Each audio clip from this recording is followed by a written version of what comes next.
Hello, this is Robert McMullen, MD. I'm a psychiatrist in New York City. I went to Georgetown Medical School, which was a great place, and did my residency at Columbia, another great place. And I've been doing psychopharmacology for over 35 years.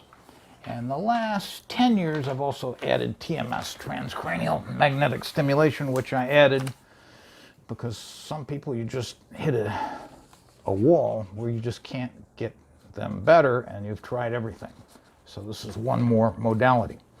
Now, what I want to talk about is a bit about borderline personality and how it's treated, but especially how it is surprisingly often treatable with TMS, transcranial magnetic stimulation.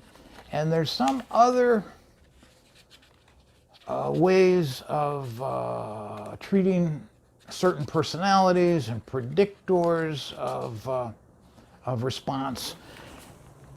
There's a flood of new research in this area, and in a couple of years we'll know a lot more. Now,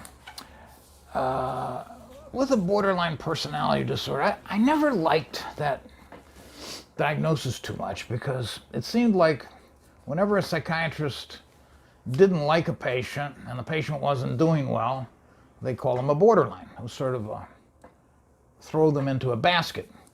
And so everybody that was a bit obnoxious would tend to be called borderline. And a lot of them often seemed fairly bipolar, and when they got on something to stabilize their moods, like Depakote, Lamictal, low-dose lithium, things like that, a lot of times they become pretty normal.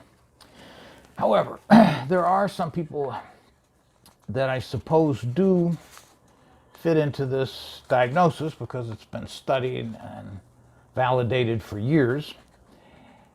And they do have some bipolarity in them, so it's often a good idea to have them on some good medicine for that.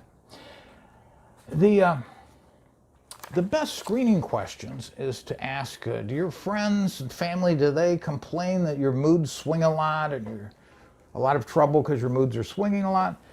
And then the second question is to say, do you think you swing a lot in minutes or hours, going from feeling okay to suddenly feeling extremely depressed or angry? Is it constantly swinging like?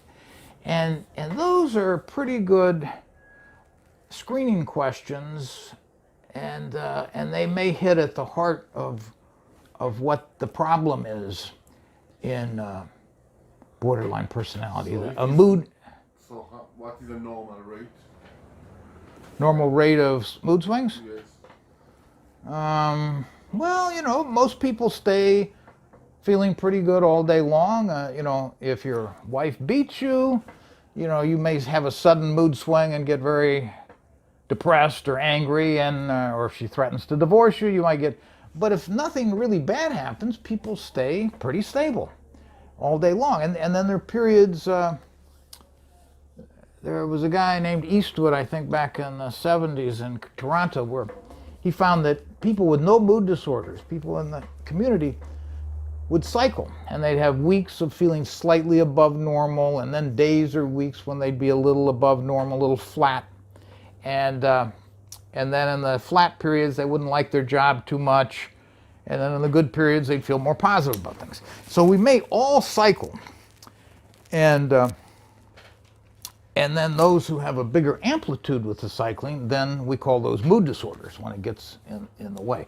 But usually people don't just suddenly change. I remember. So if you have borderline personality, so your mood swing can be every 2 hours or? Every 2 minutes. Very fast. They can be very fast. I never smoked much marijuana in the 60s, maybe a dozen times. But I remember one time I was visiting some people in an apartment, and they were smoking marijuana, and I probably inhaled one.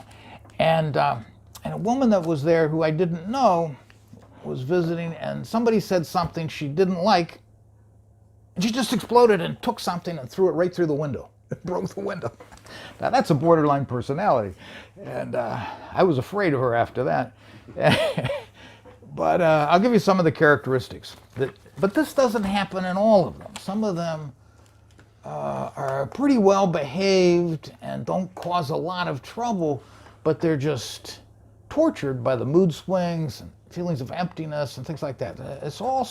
There's quite a large number of possible symptoms. Now, one of them is frantic efforts to avoid being abandoned or imagined abandonment. So if they're afraid that I'll just act as if the borderline is a woman, although it's a lot of men too. And if they think that their boyfriend may be going to leave them, they might get desperate and start making many phone calls, which is just going to drive the person away if you make 50 phone calls in 2 hours. And they have unstable and intense relationships. So when they get into a relationship, it's so intense, they're so in love, and then the person on the other side feels this intensity too, and they just really feel fused together. But then there may be a tendency to idealize the fellow and then later to devalue him, and it's sometimes like they can't see the gray. If the person they see all white, if a little black spot happens, that he's made a little mistake, then he becomes all black. And it's pretty dramatic. And they have usually an unstable self-image or sense of themselves. And sometimes it's about concern about their sexual orientation or their self-esteem, things like that. They're very impulsive at times with more substance abuse and reckless driving and maybe some promiscuous sex. Some have a lot of recurrent suicidal behavior or self-mutilating behavior where they might cut themselves. Usually people who cut themselves are intensely depressed. It's just so painful, the depression. And it seems as if they're cutting themselves relieves the pain of the depression somewhat. They're almost never trying to kill themselves unless they cut really deep and they got huge amounts of blood coming out. They know they're not trying to kill themselves. And then they have a very marked reactivity of mood, like the lady I mentioned who just suddenly throws something to express her anger, and they can suddenly get into irritable, angry mood or a lot of anxiety, and it usually only lasts a few hours. It's rare that they're this different mood of anger or irritability or anxiety is going to last for 3 days. It's more like 3 hours. And they often have chronic feelings of emptiness. They just feel empty, like many people do when they're depressed. And as I said, they have a lot of difficulty controlling the anger. Some can control it, but they feel it. It's just not coming out. Under tremendous stress, they might become transiently paranoid and be overly suspicious of some circumstances that are going on, but that paranoia doesn't last forever. And sometimes they have dissociative symptoms. It's sort of tuning out and being unaware of the surroundings. But the classic case would be somebody who has a big argument or upset with her husband, say, and then 3 hours later she finds herself drinking coffee in a coffee shop, and she's in her nightgown and reading the New York Times, and she has no memory of how she got there. And this would be a dissociative episode where she was angry and then she got in the car and drove someplace, and maybe everything was appropriate except for the nightgown, but she doesn't have any memory of it. This usually happens more frequently in people that are extremely hypnotizable, where they can roll up their eyes and take a deep breath and feel like they're floating, and sometimes they can imagine previous lives, like Shirley MacLaine. See, she's highly hypnotizable, and that's why she can go back and think she's a princess of Egypt. Most people aren't that hypnotizable, but if they're fairly, they can have these dissociative episodes. And it's an advantage in a way, because you can be a good actor and a good actress if you have this. Now, treatment. The main treatment for borderline personality is dialectical behavioral therapy, DBT, which I don't know a lot about, but it works. And there's a couple of other therapies that have been proven to help. Therapy helps them, and they do get better faster. And many of them, even without treatment, as they get older, I'm not exactly sure the ages, but late 30s, 40s, they're no longer borderline when you find them years later. Michael Stone, MD, wrote a book about this, about the borderlines that were in the hospital at Columbia for a long time. Now with TMS, we've had a few different places to treat. And usually it's been an excitatory treatment here since Alvaro Pasquale at Harvard did the first publication over 25 years ago in Sevilla, Spain. And so he moved up in the world with all this research. He's done tremendous research, and now he's the head of research at Harvard. And then we found out that if you did a quiet treatment here, it would also work for depression, and it's safer for people that are bipolar. Now, Daskalakis and Downer in Toronto are the two best people in the world with TMS, in my opinion, and just have done fabulous research. And they wrote a paper in 2012 about new targets, and they had all of this complicated reasons why these places would work. I read the paper 3 times, and there's only one thing I remember well from it. But anyway, they predicted that you could treat the dorsal medial prefrontal cortex. Instead of the dorsal lateral, which is out here, the dorsal medial, right down here, and it would help depression. Now, it turns out this often helps with borderline personalities. If you have anyone that's very emotional, they don't have to be borderline, but they just have feelings leaking out all the time when they're depressed or not, they have irritability and they just express a lot of emotions, those people seem to do best with this treatment here. I had a lady I saw a while back, and she had TMS, and she did very well, but then she kept relapsing, and with each relapse about once a month, she only needed 1 treatment. But it was very aggravating because it went on for 1 or 2 years. It was difficult to get over to the office, and then when she called the office, they couldn't fit her in for a few days. So she'd go into the depression, and she'd be there for a few days until she could finally get an appointment and a treatment, and then she'd be better, and then the same thing would happen. So she was pretty upset about this, and she was emotional. She would, walk up and down, get upset about having to go through all of this, and was kind of discouraged with TMS, even though it actually worked very well. If it had just been handled a bit differently, and maybe treated in a different place, maybe she would have had a longer term benefit without the relapse every month. Now, there's an interesting thing, another place to treat, which is the right orbital frontal cortex, where you do an inhibitory treatment. And this is an interesting story. And Daskalakis and Downer wrote about it in their paper, and Dr. Stone just mentioned to me that he read the original paper about this lady. This lady was severely depressed for a long time. It was really painful. Nothing helped her. She couldn't stand it. And finally, she got a pistol and was going to take care of the problem. And she put the pistol in her mouth and pulled the trigger. But she didn't die. And she was no longer depressed. She felt fine. And it turned out that she blew off this orbital frontal cortex, the front part of the right side of the brain. Now, if you blow away that area, that would be the same thing as inhibiting the area.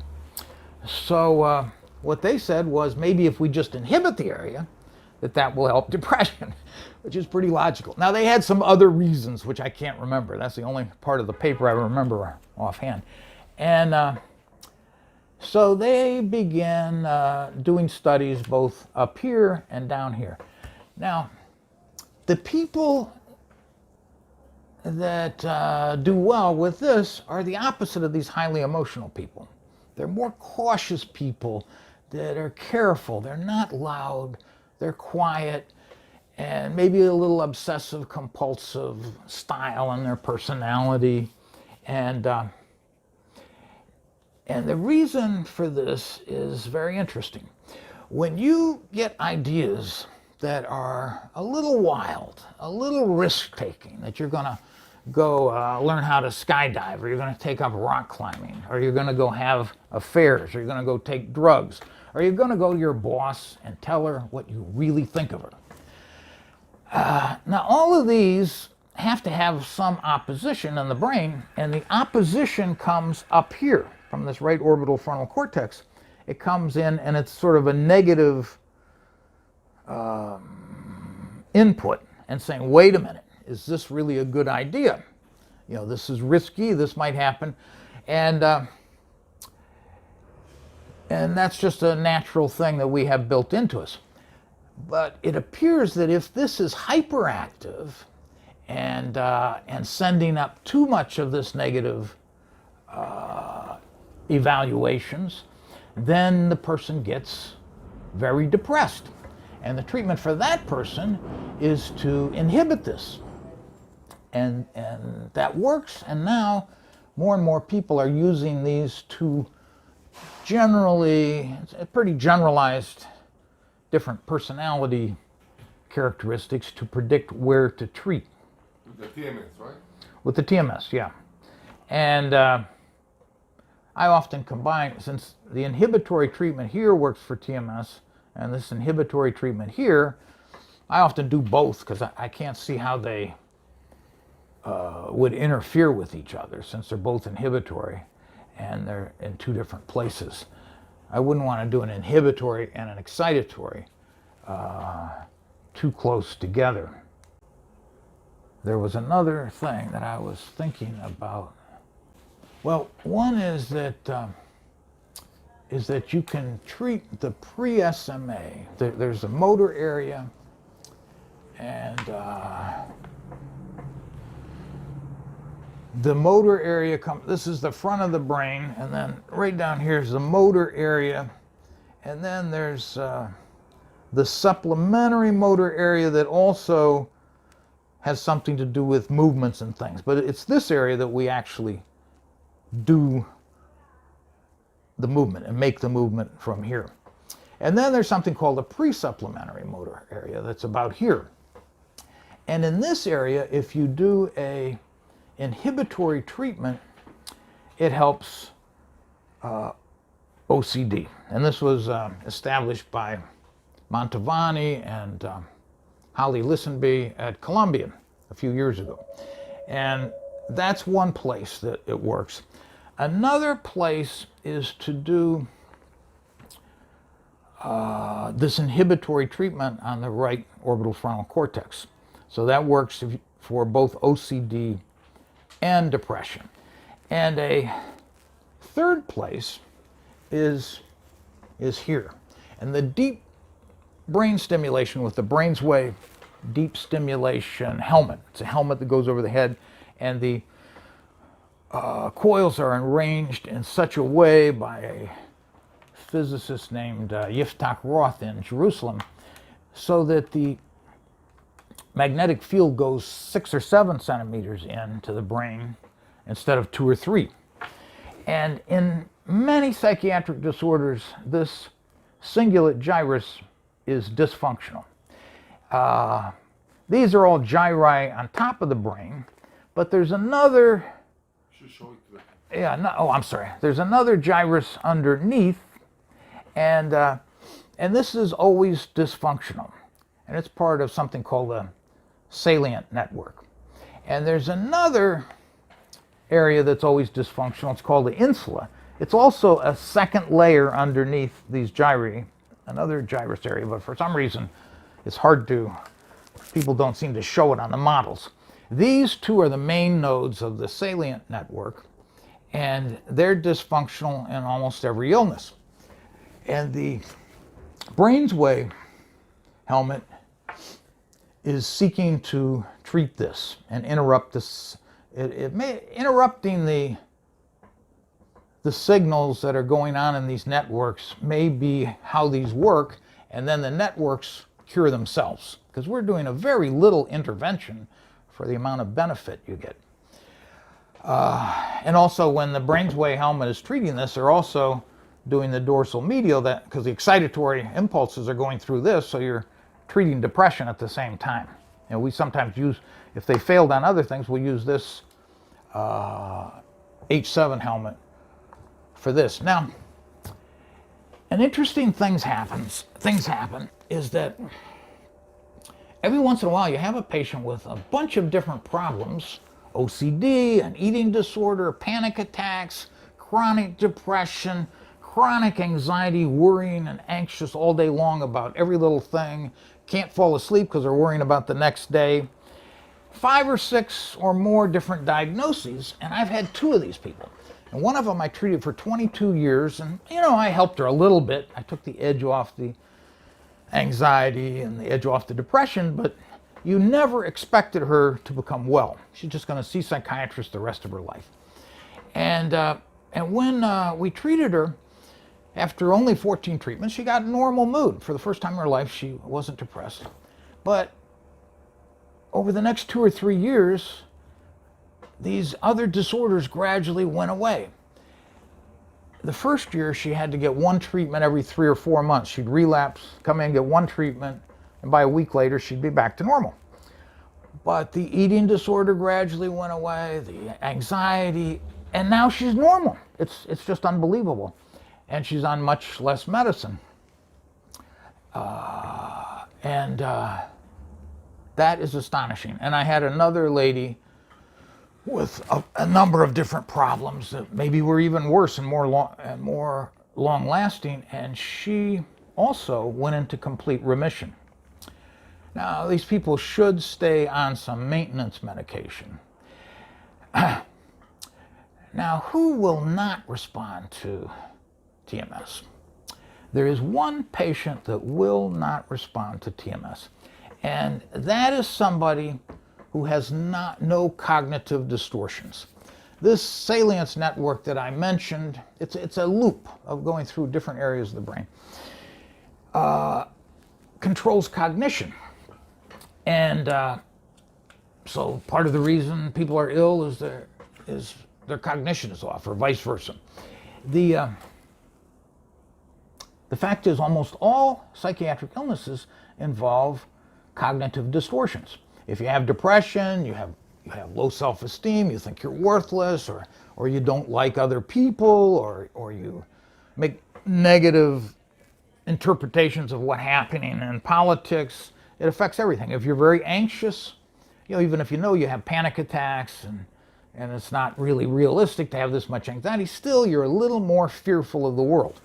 But once in a while, you'll meet somebody with depression who has no cognitive distortions. I had a fellow, about 22, who had been depressed all his life. It was very severe depression, and at times it was so severe he couldn't leave his room, or wouldn't leave it, and he'd just play video games all day long to distract himself. And then when he was better, periods that were better, then he'd go to the park with his family or do something like that. But if you talk to him about his depression, he said, I have an illness.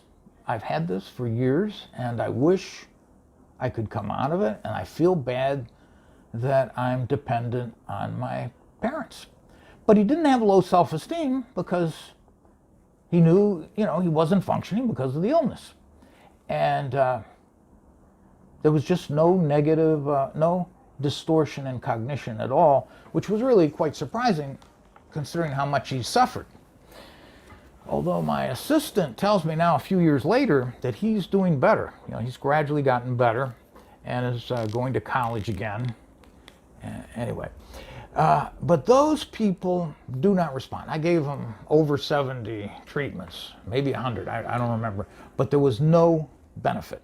He was slightly better, but since we treat him over a year, in a year you're going to be either a little better or a little worse on the law of averages, and he was a little better, you know, but I don't think it had anything to do with the treatment. And so this salience network in him must be functioning well, and the depression is coming from somewhere else, but we just don't know where it is or how to treat it. But we are going to find out more and more about this. Thank you very much. Okay, thank you very much. And I just talked a little bit about different ways of using TMS to treat different people. And it's also just great if somebody doesn't respond to one thing, we have another place to go, because some people just must respond better to one thing than another. Thank you very much.